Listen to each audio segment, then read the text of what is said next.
21. aprīlis, 17:30, vēstures otrdiena. Šoreiz mēs vairāk runāsim par fotogrāfiju, jo viņai šogad 200 gadi, bet mēs varam jums pastāstīt par to, kā viņa tapa, un es domāju, ka daudz pārsteigumu un netradicionāls pasākums jūs arī priecēs.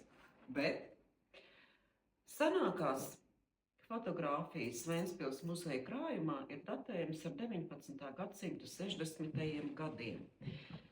Gadsimta beigās, attīstoties ostai, pilsētai un strauji pieaugot iedzīvotāju skaitam, pieaug arī darbnīcu skaits, un te mēs varētu minēt, piemēram, brāļus Gesavu, firmu Jankovskis un Sunēvičs. Un nozīmīgākais fotodarbinieks Ventspilī šī laikā ir slavenais Vilis Rīdzenieks, kurš šeit atklāja savu darbnīcu Konkurencija, un bez sabiedriskām un portretiem visnozīmīgākais, protams, ir viņa ieguldījums pilsētas ainavas fotografēšanā.